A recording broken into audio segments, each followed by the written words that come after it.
नमस्कार. मी विजय चव्हाण. तुम्ही पाहतात आवाज लोकशाहीचा. मित्रांनो, मी आज वरवड प्राथमिक आरोग्य केंद्र, तालुका दौंड, जिल्हा पुणे इथे उभा आहे. तुम्ही पाहतात ही भिंत आहे.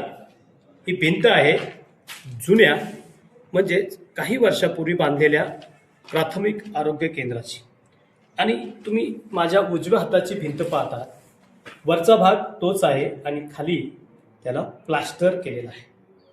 हा तुम्हाला सविस्तर वृत्त मी तुमच्या पुढं मांडणार आहे. पण तुम्ही पाहत राहा, हे चालू असलेलं प्लास्टर आणि हे जुनं प्लास्टर, हे नवीन प्लास्टर आणि हे जुनं प्लास्टर.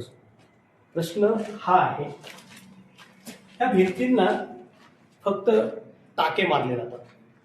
टाके मारून ह्या भिंती थोड्या कुंकवत केल्या जातात. पाहता तुम्ही, या बाजूला प्लास्टर ओलं आहे किंवा नवीन आहे, या बाजूचं प्लास्टर जुनं आहे. दोन्ही भिंतीच्या मध्ये साधारण 3 फुटाचं अंतर आहे. हा सांगण्याचा एकच प्रयत्न की या भिंतींना स्मार्ट PSC नावाखाली प्राथमिक आरोग्य केंद्राच्या विचारानं आणि पुणे जिल्हा परिषदेच्या मुख्य कार्यकारी अधिकारी यांच्या विचारानं एक योजना घेण्यात आली आणि तिला गोंडस नाव दिलं की या PSC स्मार्ट करायच्या. म्हणजेच याच्यामध्ये विविध स्वरूपाच्या योजना त्यांच्या काय आहेत हे अजून इथं कुठल्या फलकावरती माहितीवरती दिलेलं नाही, पण ते त्यांच्या मनात आहे, त्यांच्या कागदावर, त्यांच्या टेबलावर पडलेले आहे. पण ह्या इमारती पाडायच्या आणि ह्या इमारती पाडून परत रिपेअर केल्यासारख्या दाखवायच्या, त्याच्यामध्ये कुठला स्मार्टपणा आहे हा आम्हाला कळत नाही. आणि ह्या सर्वसामान्य नागरिकांपर्यंत सुद्धा हा स्मार्टपणा आपल्याला दाखवायचा आहे. काय झालंय, ह्या सगळ्या इमारती अशाच आहेत. तुम्ही जर इकडे आला तर तुम्ही पहा, त्या इमारतींना गिलावा देण्यात आलेला आहे आणि ह्याची वस्तुनिष्ठ परिस्थिती तुम्ही पाहणार असेल तर तुम्ही इकडे या बाजूला पहा. या भिंती अशा स्वरूपाने टोकल्या जातात, यांना टाके मारले जाते आणि परत त्या स्मार्ट करण्यासाठी प्लास्टर केलं जातं. आणि हा सगळा खेळ आरोग्याच्या दृष्टीनं प्रचंड भ्रष्टाचारी आहे की काय असा प्रश्न निर्माण करतात. हे पाहता तुम्ही की या भिंती पाडण्यामागचं काय कारण होतं. तर स्मार्ट PSC, सुंदर प्राथमिक आरोग्य केंद्र. काय सुंदरता आहे याच्यामध्ये? भिंतींना टाक्या देणे, गिलावा करणे आणि ठेकेदाराला यामध्ये आर्थिक स्रोत निर्माण करण्याला वाव देणे आहे की काय असा प्रश्न या निमित्ताने समोर येतो. हे पहा, त्या सगळ्या इमारती पूर्वज फक्त टाकी मारून त्याला नव्यानं प्लास्टर केलेल्या आपल्याला दिसत आहे. हे सांगण्याचं कारण की इथे येणाऱ्या रुग्णांना स्मार्ट सेवा मिळायला पाहिजे. ही सेवा म्हणजे इथे एक्सरे मशीन हवं, इथे सोनोग्राफीचं यंत्र हवं, इथे नागरिकांसाठी हाडांचा एखादा तज्ञ डॉक्टर हवा, एखादा स्त्री तज्ञ तो हवा आणि यातून लोकांना स्मार्ट सेवा द्यावी असं साधारण गावाकडील लोकांचं एक साधं मत असतं. पण इथं इमारती स्मार्ट करतात आणि सेवा देणारे मात्र तोकडे आहेत.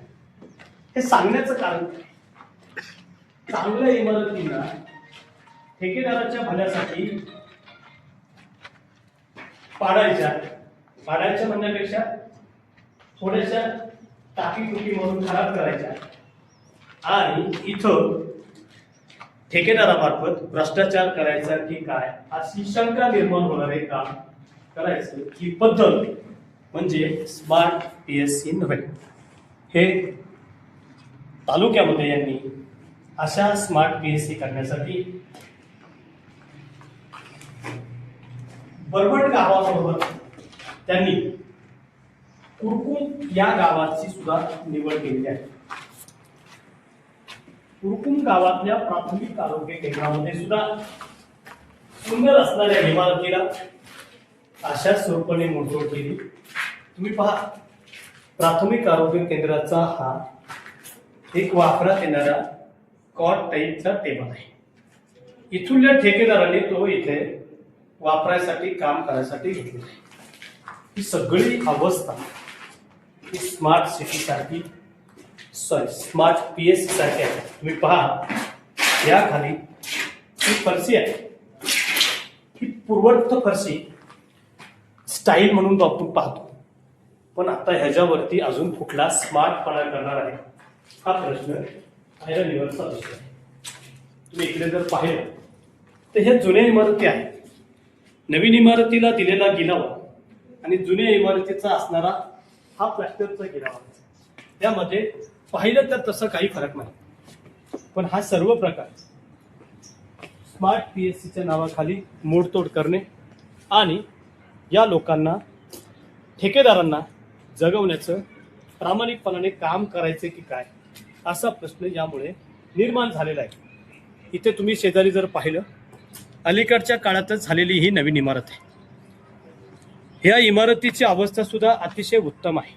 आणि इकडे तुम्ही पहा, एका छोट्याशा कंटेनर टाईप असलेल्या केबिनमध्ये आमच्या सेवेकरी माणसांचा हा सर्व व्यवस्थेचा कारभार तुम्ही पाहता.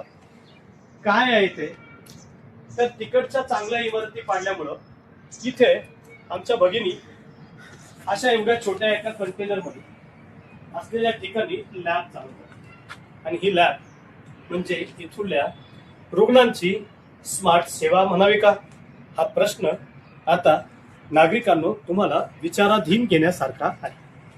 हे सांगण्याचं कारण काय की इथं असणाऱ्या ज्या रूम आहेत, असणारी जी सेवा आहे ती व्यथित करायची, ती कुठेतरी डळमळीत करायची आणि तिला परत सेवेत आणण्यासाठी प्रचंड खर्च करायचा, अशा स्वरूपाचा कामकाजाचा कारभार या ठिकाणी सुरू आहे. आणि म्हणून म्हणायचं ही सेवा नक्की नागरिकांसाठी आहे का शासनाचा निधी हडप करण्याचा प्रकार आहे असं म्हणल्यास चुकीचं ठरणार नाही. मित्रांनो, या तालुक्यामध्ये 4 ठिकाणी या स्मार्ट PSC सुंदर प्राथमिक आरोग्य केंद्र ही संकल्पना राबवायची. पण इथं सुंदर काय हवंय तर सुंदर इथं असणाऱ्या डॉक्टरांना लागणारी यंत्र सामुग्री पाहिजे. पण इथं ते नाही. इथं भिंती पाडा, रंगवा आणि परत उभ्या करा. हा स्मार्टपणा कशासाठी यातून शंका वाटते. ते म्हणजे भ्रष्टाचाराची झालेली एक चांगली किमया. यापुढे जाऊन आपण असं सांगू शकतो की याच ठिकाणी काही अंतरावर इथे जिल्हा उपरुग्णालयाची निर्मिती होणार आहे. आणि ती निर्मिती साधारण 30 कोटीच्या अधिक रकमेची आहे असं बोललं जातं. ह्या बोललं जाण्याचा शब्द वापरण्याचं कारण या दौंड तालुक्यामध्ये सार्वजनिक बांधकाम खाते कुठलंही काम सुरू करताना त्या कामाबाबतचा माहितीचा फलक लावत नाही. त्या फलकावरती काम कुठल्या फंडातून किती रकमेचे, कोण ठेकेदार, कधी सुरू होणार आणि कधी संपणार ही माहिती प्रशासनाला लावणे बंधनकारक असताना सुद्धा इथे जाणून बुजून लावली जात नसल्याने ते 30 कोटीचं आहे की अजून काही रकमेचं आहे ही प्रश्न शासकीयतेचा विषय. सांगण्याचं एकच धोरण आहे की रुग्णांना स्मार्ट सेवा द्या, त्या सेवेमधून डॉक्टरांना लागणारी जी कर्मचारी यंत्रणा आहे तिला बळ द्या. विशेष करून इथे महिलांच्या उपचारासाठी लागणाऱ्या ज्या यंत्रणा आहेत, जे यंत्रतंत्र आहे ते द्या. रुग्ण स्मार्ट करण्यासाठी सेवा स्मार्ट करा, इमारती स्मार्ट करू नका. या इमारतीच्या स्मार्टपणामागे तुमच्या भ्रष्टाचाराचा स्मार्ट विचार आहे का असं आम्ही जर म्हणल्यास चुकीचं ठरणार नाही. मित्रांनो, मी विजय चव्हाण, मी तुम्हाला या निमित्तानं आवाहन करतो. मी जे तुमच्या पुढे मांडलंय त्याबद्दल कोणाला शंका, खेद व्यक्त करायचा असेल, माझा नंबर घ्या 94 23 21 52 27 97 65 56 69 16. तुम्ही पाहत राहा आवाज लोकशाहीचा.